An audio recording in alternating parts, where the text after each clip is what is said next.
What a fucking disaster. So it is currently 9:13 p.m. Saturday night, about 24 to 25 hours after the first episode of Ultraman RB is aired in Japan. And guess who hasn't simulcasted it, despite simulcasting all three shows that came before it? That's right. I don't know what other options you could have possibly picked, but the correct answer is Crunchyroll. For some reason, I'm assuming due to Anime Expo going on this weekend, that we have no official statement from Crunchyroll as to why the show is not airing. Maybe they don't have the rights from Tsuburaya, maybe they weren't able to reach some kind of licensing agreement for it. For all I know, Tsuburaya himself rose from the grave and slapped John Crunchyroll across the face and said, "No, you can't have this show." There have, however, been a few ideas flipped around on the internet, namely that Netflix has it, or Toku, the really overpriced and shitty subsidiary of Amazon Prime, might be getting it. And I'm going to give my opinion on why both of these are very poor alternatives to the agreement they got worked out right now.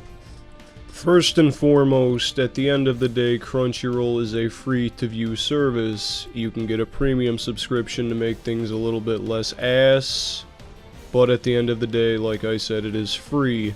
Netflix is not free. Toku is even less free than Netflix is.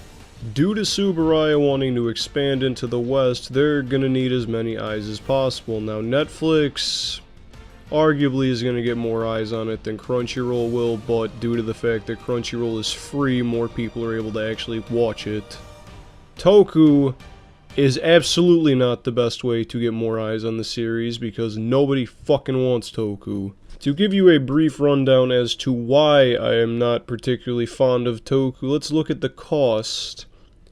Amazon Prime costs approximately $100 a year. Now tack onto that $4 for Toku. I understand it's not a lot of money, more of it is just the principle of it, that you're already paying for this not very good subscription service in my opinion. Now let's staple more cost onto it just basically because we fucking can.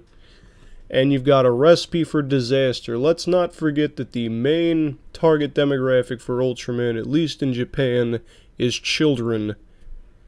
Children do not have $104 to be blowing just to watch Ultraman when they could just go to Crunchyroll and watch it for free. Please also note that this $4 fee is not a one-time charge, it is monthly. So on top of your $100, you're now basically spending half of your value on one channel, seeing as it clocks in at about $48 at the end of the year.